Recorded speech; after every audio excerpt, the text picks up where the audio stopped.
Protect your DNA. BioPQQ can promote formation of new mitochondria. Infowarsstore.com. Well, we all know that the president is afraid to utter the words Islamic terrorism. But now the White House has gone so far as to censor the French president when he dared to say that Islamist terrorism is at the roots of terrorism. We are also making sure that between Europe and the United States, there can be a very high-level coordination. But we're also well aware that the roots of terrorism. But you can read the official White House transcript. You can see what he actually said. Why would they go so far as to censor it, much like they want to censor anyone who would dare speak out against Islam? They want to curtail it in Islamophobia to try and tell you that you're racist or xenophobic if you dare speak out about it.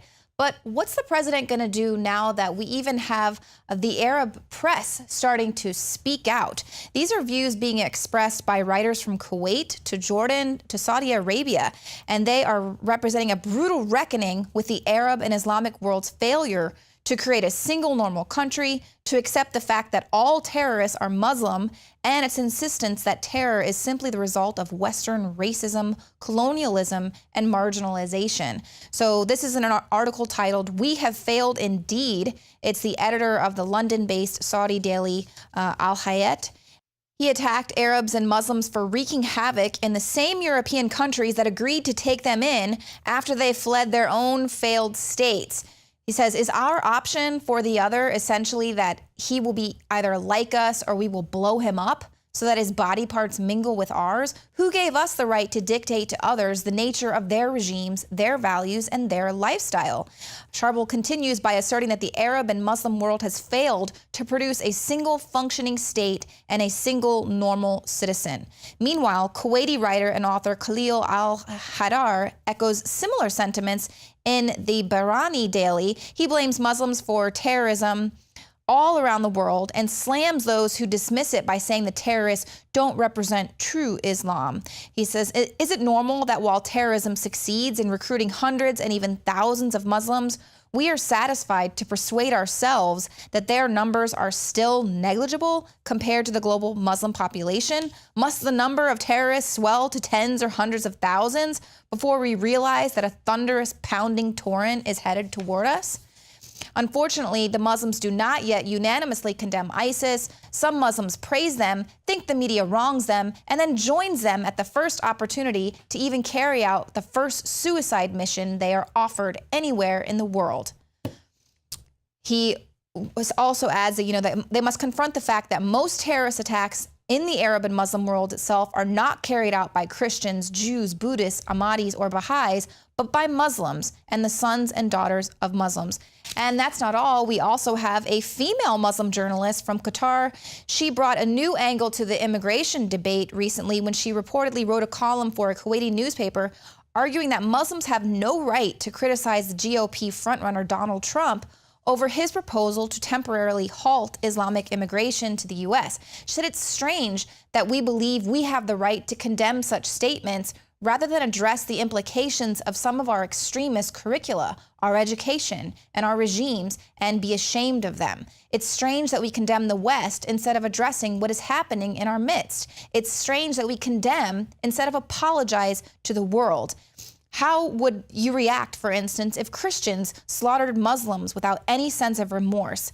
If Christian pastors used loudspeakers to call Muslims infidels? And if Christians blessed by their host nations' visas, benefits, and healthcare turned around and then killed their hosts on behalf of the cross? For years, without any fear or worry, Muslims have been able to travel to the West because of the West's tolerance, but this tolerance is slowly fading due to a very legitimate reason: the stubborn refusal by many Muslims to admit the radical nature of their religion. So this is just, whoa, I can't even believe what I'm seeing, but we're absolutely witnessing a turning of the tide. There was actually a female on Reddit who removed her hijab, and she said she's leaving their religion, to a lot of applause. But now that we have Muslims starting to speak out, when will we see our leaders do the same? As a boy, I spent several years in Indonesia and heard the call of the Azan at the break of dawn. I have known Islam on 3 continents before coming to the region where it was first revealed. That experience guides my conviction. America is not and never will be at war with Islam. Once again, the Muslim disguised as our commander-in-chief has openly scoffed at the reality of our national security. MRC TV reports the White House briefly pulled video of a press event on terrorism with President Obama, and when it reappeared on the whitehouse.gov website and YouTube, the audio of French President Hollande's translator goes silent, beginning with the words Islamist terrorism, then begins again at the end of his sentence. Even the audio of Hollande saying the words Islamist terrorism in French have apparently been edited from the video. The roots of terrorism.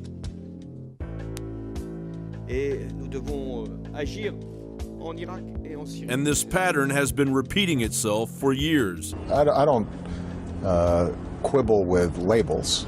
Islam is not part of the problem in combating violent extremism. It is an important part of promoting peace. Is violent Islamist extremism at war with us? No, sir. We are being attacked by Al-Qaeda and its allies. Is Al-Qaeda, can it be described as being an exponent of violent Islamist extremism? The Al-Qaeda are murderers with an ideological agenda. That wasn't my question. My question was, is Al-Qaeda acting out violent Islamist extremism? Al-Qaeda is a violent organization dedicated to overthrowing the values that we intend to advance. Yes or no? Can I hear the question again? Yeah, could one of these 3 individuals have been incited by radical Islam? Apparently you feel that they could have been. Well, I think potentially incited by of Islam that is inconsistent with... Mr. A.J., it's hard to get an answer, yes or no. They're unwilling to even mention a term when all over the world this is happening, and it's going to start happening more and more here because we're allowing so many in, is just incredible. Why is Islamic terrorism such a dirty phrase to the Obama administration? Intelligence officials in Pakistan say a local commander from the terrorist network Islamic State has admitted receiving funds transferred via the U.S. He made the confession while being interrogated. Today, we learned that the same group may now be in possession of a deadly cache of American-made firepower Stinger missiles.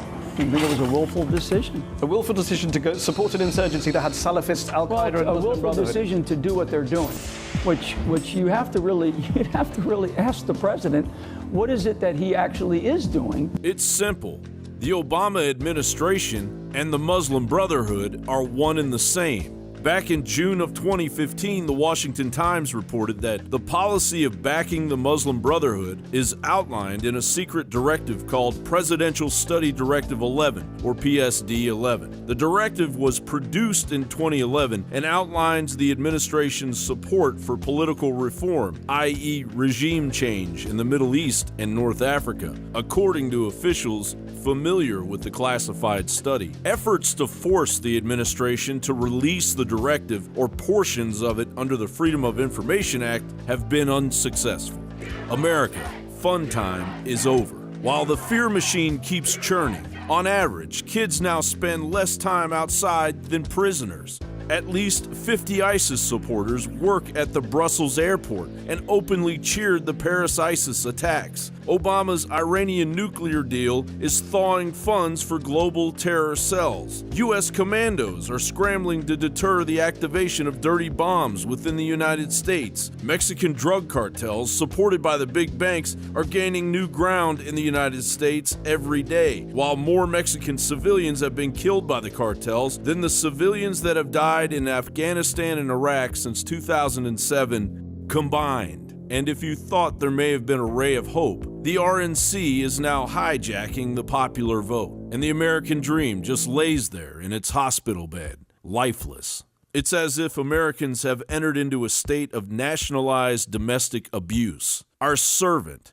big government, beats us, insults us, refuses us our God-given rights, and then arrogantly threatens to imprison us in our own home. But this is our house, and servants like these can be replaced. John Bound for Infowars.com. Well, that's it for the show tonight. Thanks for watching. We'll see you here again Monday, 7 p.m. Central.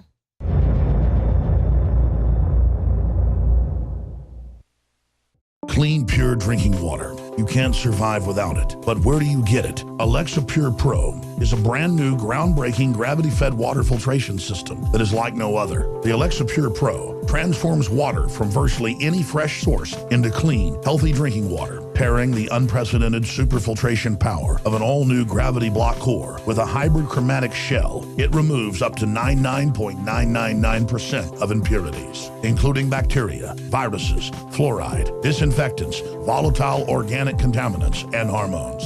Filter capacity up to 5,000 gallons. Stainless steel construction, easy assembly, low maintenance. Replacement filters are simple to install. And now, as part of an exclusive limited time introductory offer, you can save $20 off the retail price and get free shipping. This is a limited time offer, so order your unit today and receive free shipping and $20 off. Go to InfoWarsStore.com or call 888-253-3139.